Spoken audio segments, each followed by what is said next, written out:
Alright, this video is on Creepy Blonde Lady. When I go into Walmart, it's always to purchase something. Now, I just so happen to use their internet while I'm there too, which is what it's for. You're allowed. And the sleeping in the parking lot thing, that's nationwide. There aren't very many places where you're not allowed. But then again, people have their own personal paranoias that they like to punish people on. They like to, well, they like to be paranoid. And I noticed it's mostly pretty, creepy, blonde girls. The ones with the resting bitch face who are paranoid of everybody. Now, there's about 6 of the employees in there that I've spoken with.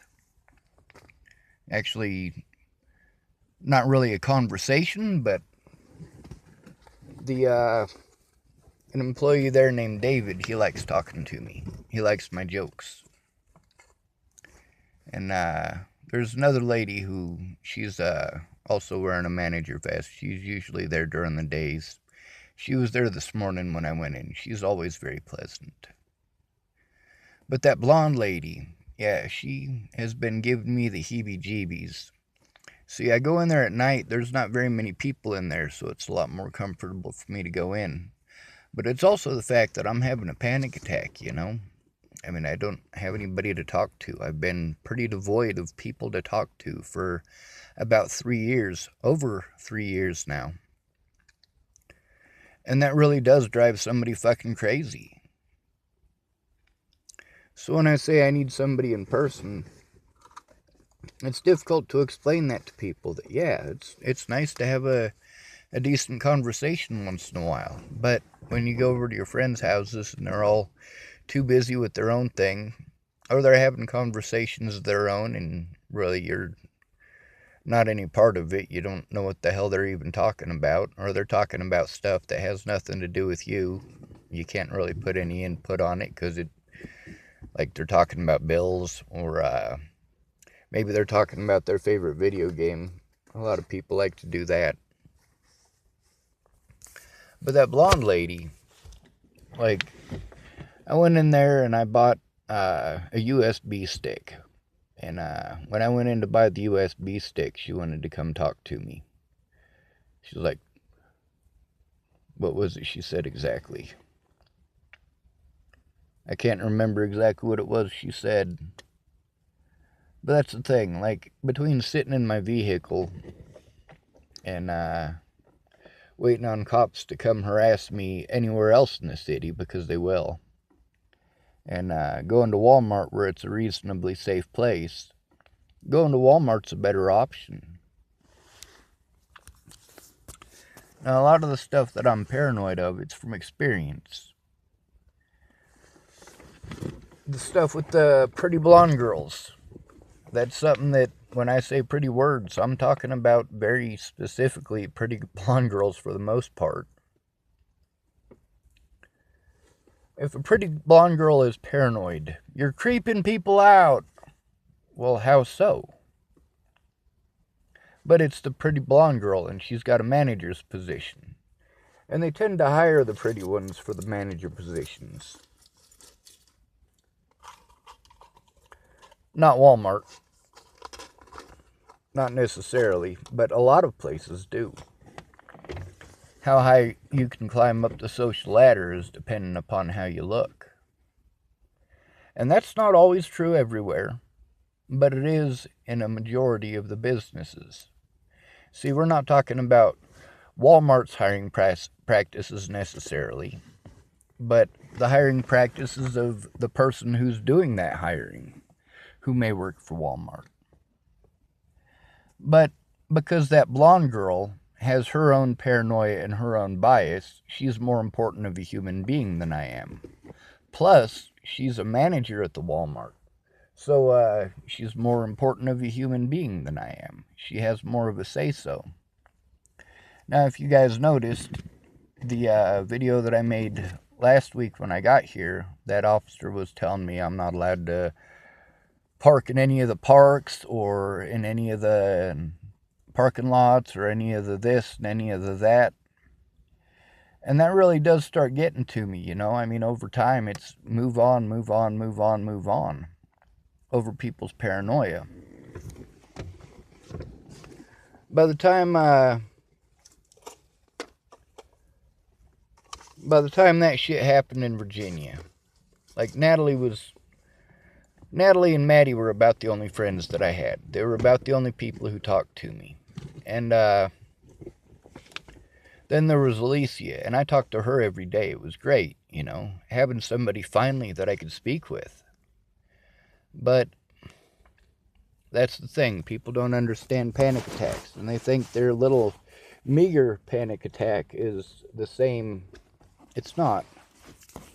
Being devoid of people to talk to, and the people that you do talk to don't understand or go out of their way not to, you end up with two types of environments you have to deal with. You either have to deal with the type that's controlling and restricting because people are paranoid, or you end up with the abusive environment where you're paranoid. Now me, I wasn't abused in Walmart, but I do feel that that blonde lady was in the wrong, and she was incorrect, and she was rude. But also, like, she is always just standing there whenever I see her, and then she stares at me and mean mugs me, like, lady, I don't remember raping your dog. I don't remember threatening to harm you. I don't remember threatening to harm anybody else in this store. I mean, correct me if I'm wrong, but is this socially acceptable? Now, albeit some of the subject matter of my videos is not exactly what you might necessarily enjoy, but that's why I do most of it out in the vehicle. Or I do it over in the camping area, because there's nobody who works over there. The camping area and sporting goods, that whole area, and the auto parts, that's all the same area. And when it starts getting to be nighttime, they don't really have anybody in the auto parts area, and they don't have anybody in that portion. So, or the electronics. Like, basically, if you want to interact with somebody, you have to call them back there. When I went back to get that USB stick, I had to go all the way to the front of the store. Now, that David feller, he's actually a manager there, too. That's the yellow vests. But tonight they're doing a bunch of stocking and restocking. So I suppose that probably puts up some sort of a red flag. But that's the thing. I mean, people treat you like you're fucking a terrible person, and they just keep on doing terrible shit to you. Like with the Bollingers, kept on threatening me and harassing me and having other people do it for them. Meanwhile, the cops didn't give a fuck because I'm not a pretty blonde girl with a family. My dad up there, he just wanted to be controlling. It was fucking bullshit. Now at Shannon Alvarado's, she wasn't controlling to me. She was controlling to her boyfriend. Those things that Todd did to try to control his girlfriend, well, Shannon did that to her boyfriend. But she lives there. It's her dad's place, and her dad's paralyzed. So basically, she gets to make up the rules. And either her boyfriend goes along or he gets kicked out in the cold, which sucks because he did what she wanted because she was going to pay his rent.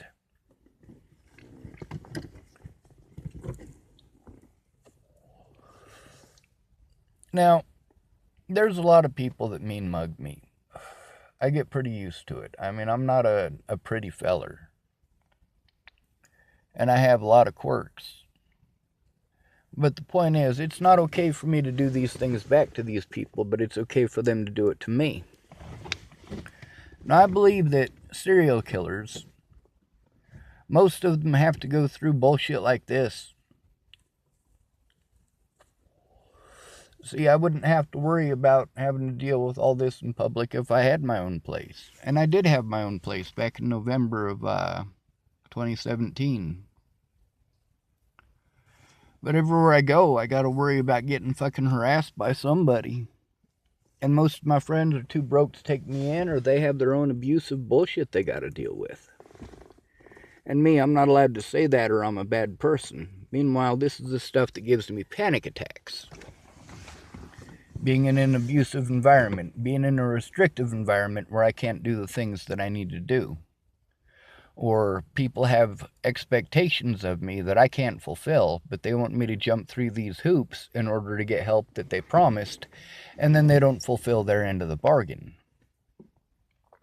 It's complicated for me. Like, I need people to sit down and listen to me one-on-one and to have a conversation with somebody in person. Like my friend Ray Ray, she lives here in the area.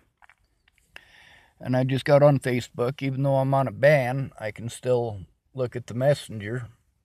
And I scrolled up and I found her phone number and I left her a message. But I gotta wait until Monday before I can get all that stuff done with Peak Wellness. That leaves me having panic attacks all night for the next 3 nights. Now, I will be going to another Walmart. And I'll probably end up spending most of my time out in the vehicle, which makes things worse. But that's the thing. You treat somebody a certain way until they snap. Some people go on a killing spree and they go kill a bunch of people. And some people, they get overwhelmed and they kill themselves. Why do I want to kill myself? Because people keep backing me into a corner. I don't get treated like a human being. Even stopping at a park so that I can have a place to sleep is against the law. They'll harass me for it. They'll ticket me for it. They'll whatever for it. And I'm expected to be happy all the goddamn time. Like, Sean, you just have to love yourself. I do. I just hate having to move along and move along and move along. See, that's something that's important to note about autistic people. This constantly moving along is the worst possible thing that can be done. But also, people not willing to listen and assuming what help I need, well, that's fucking bullshit too. It's destructive.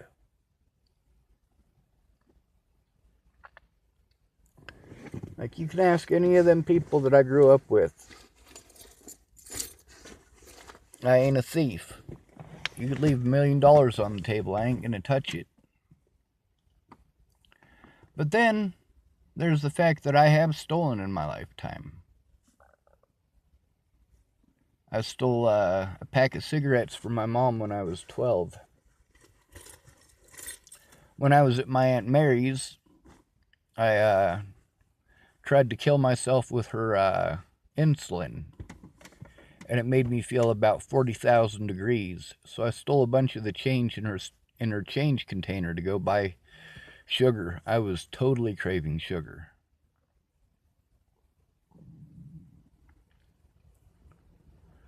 But other than stealing the Quran from the Arapahoe County Jail, yeah, I'm not much for thieving. I stole that book for a reason.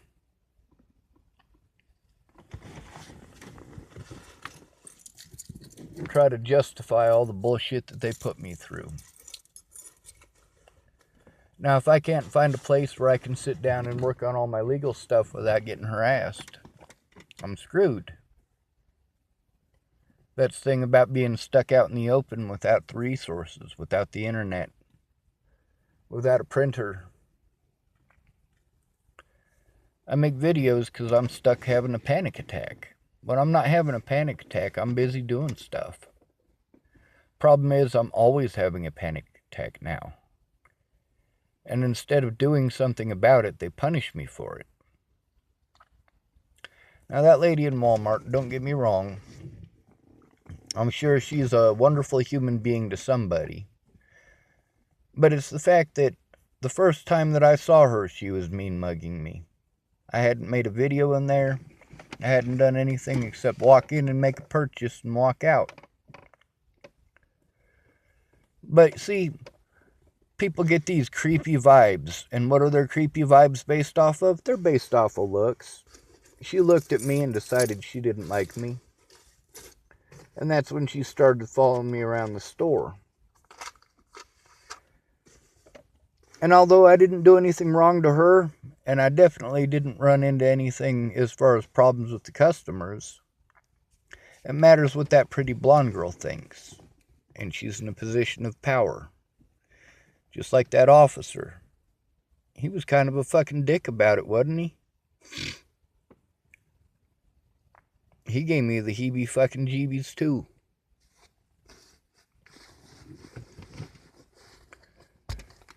Now, I can usually tell who's creeped out by me because they creep me out. I can tell who's scared of me because I'm scared of them. A lot of people, they join the police department because they're bullies. They want to carry a gun. They want to shoot somebody. That's their goal in life. They want to be Dirty Harry. And those of you who are younger probably don't know who Dirty Harry is. You probably think he's some sort of nasty porn star.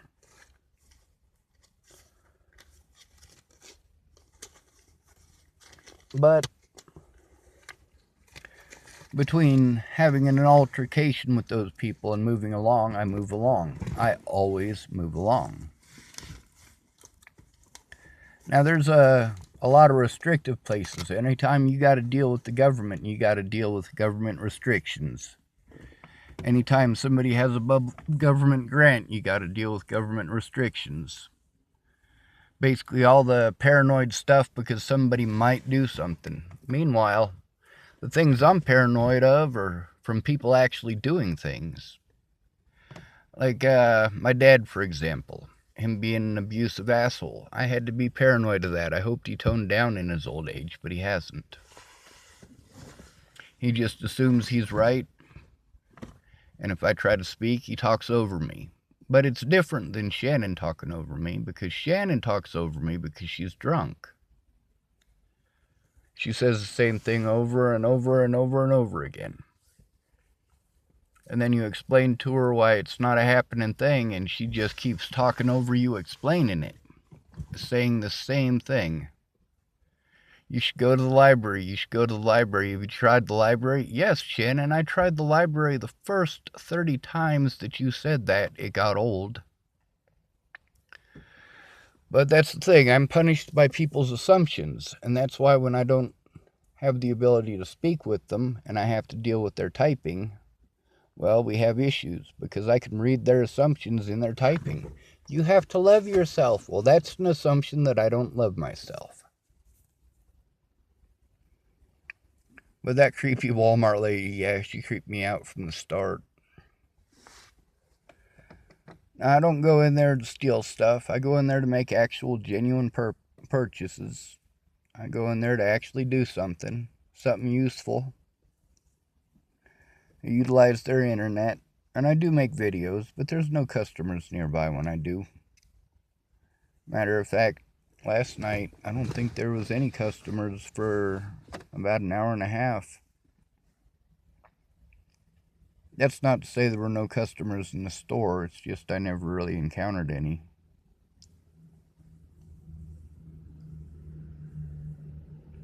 But I also go in there pretty well for a purpose. I go in there long enough to have the internet download and buy what it is I need to buy, which is usually food. And that gentleman who sent me some money when I was in northern Wyoming, he gave me enough money to get down here and have gas and have oil and be able to at least feed myself, which is real nice of him. I'm glad for him. But when you're a homeless person, you don't have rights. It's move along, move along, move along. And then they give you tickets. If you get busted sleeping, you get one of them tickets. And you have to let them give it to you. You can't speak up or you get in trouble. Life is grand, ain't it?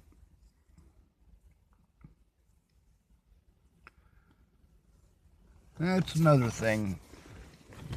When a pretty blonde girl, or just a pretty girl in general, wants to complain. She gets the creepy vibe off of you because you're not pretty, or because she wants to be paranoid about something. And then she starts talking to other people about her paranoia. Well, they start getting paranoid too. And that's the problem I had when I had to deal with Natalie. Natalie wasn't paranoid of me. She knew me better than that. So did Alicia. It's their mom who is the pretty blonde girl in that scenario. Rose M. Kelly. These people destroyed my life with their assumptions of who I am.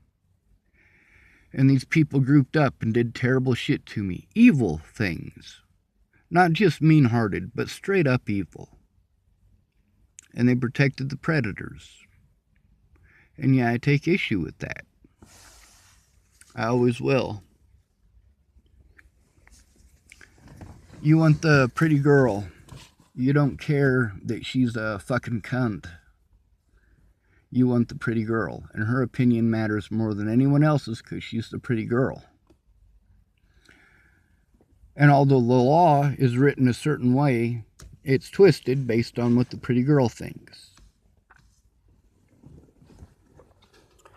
Now, for me, getting assaulted is a pretty fucked up thing. I hate getting assaulted. I hate violence. I hate confrontation. But at the same time, I needed to see my friends and family and have a decent conversation. The only two people that I had a decent conversation with between when I left Virginia and when Natalie died, well, 3 people actually. That was Dee Dee and Rachel. And they took me out for a hamburger. And Chelsea. And we went to a dance on Pearl Street.